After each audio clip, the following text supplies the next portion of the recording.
অসহায় মানুষ, কোনে পাবো টাকা, কোনে পাবো জিনিস, বাপ নেই। মার কষ্ট দেখে আমার ময়া করে। আমি সোনা ভানু, আমার বয়স প্রায় ১১০ বছর। স্বামীর মৃত্যুর পর আমি আমার বিধবা মেয়ে ময়নার সাথে বসবাস করি। আজিতের মতো একটা ভালো ছেলেই পাওয়া যায় না। সাধারণত একজন মানুষ যখন বৃদ্ধ হয় তখন জীবনের প্রায় সব দায়িত্ব শেষ হয়, আর সেই মানুষটি যদি হয় একজন বৃদ্ধা মহিলা তখন সেটা মৃত্যুর অপেক্ষা মাত্র। কিন্তু বাস্তবতা সবসময় গল্পের মতো রঙিন হয় না। মার কষ্ট দেখে আমার ময়া করে। দর্শক, আমার হাতে থাকা এই চিঠিটি এখন থেকে প্রায় ১ যুগ আগে লেখা।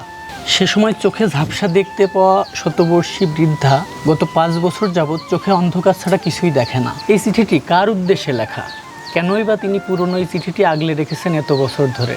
এই চিঠির প্রতিটি লাইনে বন্দী আছে একজন অসহায় বৃদ্ধা মায়ের আকুতি, অপেক্ষা আর অসহায়তা। ১২০ বছর বয়সী বৃদ্ধা অসহায় সোনা ভানুর জীবনের গল্প জানাবো।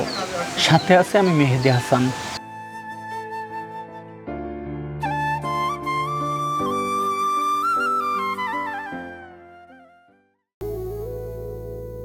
বয়সের ভারে নুয়ে পড়া এই বৃদ্ধার নাম সোনা ভানু। জীবনের ১২০টি বসন্ত পার করেছেন ঠিকই, কিন্তু তার জীবনে কখনোই বসন্ত আসেনি। জীবনের শেষ সময়েও জীবন কাটছে অসহনীয় যন্ত্রণায়। গত ৫ বছর চোখে একেবারে দেখতে না পারা সোনা ভানুর জীবনের নির্মম বাস্তবতাকে যেভাবেই তুলে ধরা হোক তা অসম্পূর্ণ রয়ে যাবে। শুধু শেষ বয়সের অক্ষমতা আর অন্ধত্ব নয়, তার জীবনের পরতে পরতে অসহায়ত্বের গল্পগাথা। অসহায়ত্ব যে তাকে ঘিরে রেখেছে সেটা বুঝতে খুব বেশি অভিজ্ঞ হওয়ার দরকার নেই, কারণ তার সাথে জড়িয়ে থাকা চরিত্রগুলোই তাকে ঘিরে রাখা যন্ত্রণার সাক্ষী। জীবনের শেষ প্রান্তে তার একমাত্র ভরসা হয়ে রয়েছে তার বিধবা মেয়ে ময়না। পুরুষ শূন্য সংসারে বৃদ্ধা সোনা ভানু এবং বিধবা ময়নার নেই কোনো স্থায়ী আয়, নেই পর্যাপ্ত খাবারের নিশ্চয়তা। প্রতিবেশীদের সহায়তায় কোনো মতে একবেলা খেয়ে আবার কোনোদিন না খেয়ে জীবন পার করছে তারা। এই পরিবারটা ১০ জনের কাছে চেয়ে খায়, ১০ জনা দেয়, গ্রামের মধ্যে একটু ঘুরে ফিরে বেড়ায়, সকলের কাছে চেয়ে চিনতে খায়, খুব কষ্ট করে। তাদের বসবাস করা টিনের এই ছোট্ট ঘরটিতে সুখ উঁকি না দিলেও প্রতিটি কোণায় জমে আছে যন্ত্রণা, অসহায়ত্ব আর অভ্যাসে পরিণত হওয়া দুঃখ। আত্মহত্যা মহাপাপ বলেই হয়তো একে অপরকে আঁকড়ে ধরে বেঁচে আছে মা মেয়ে দুজনে।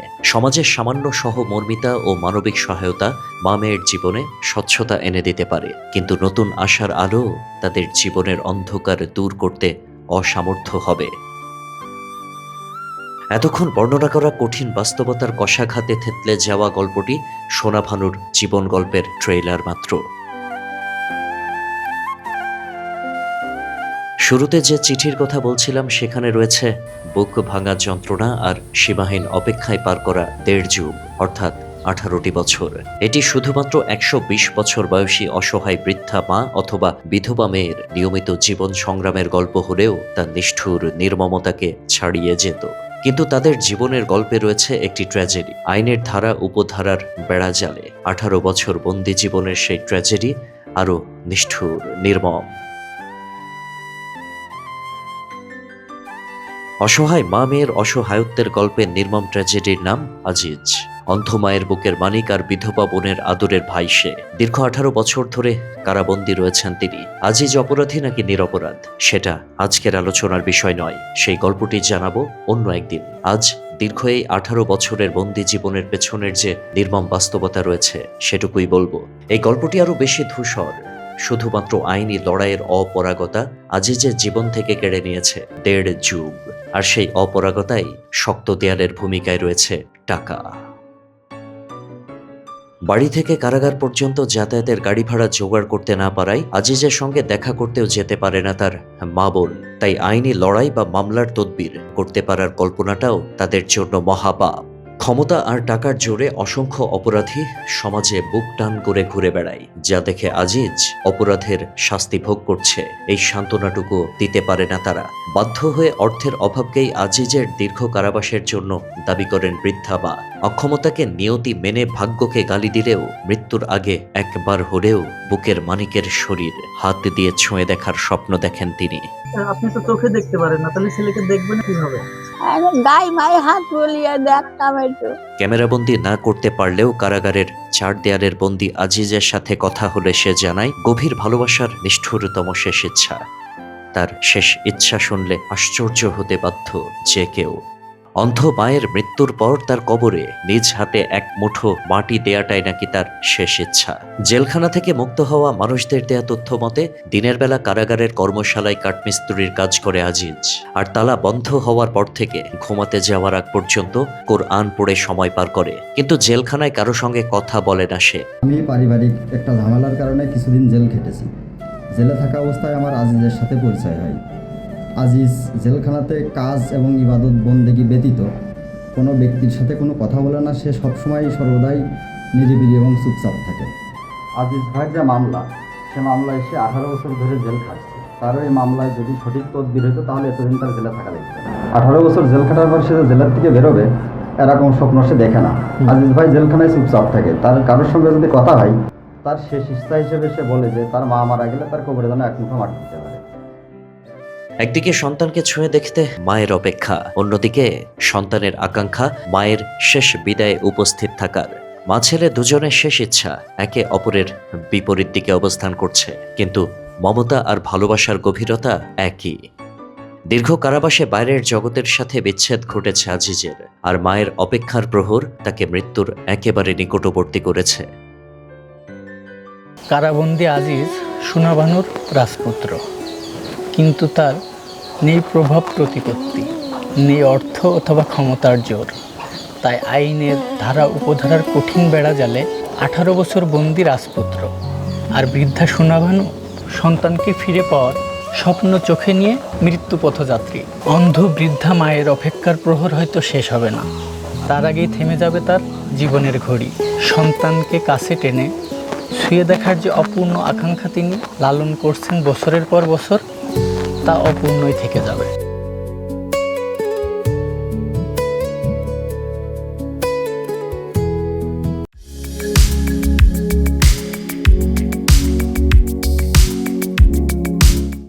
অপেক্ষার যন্ত্রণা থেকে মুক্তি পেতে সোনাভানু 1 যুগ আগেই লিখেছিলেন একটি চিঠি।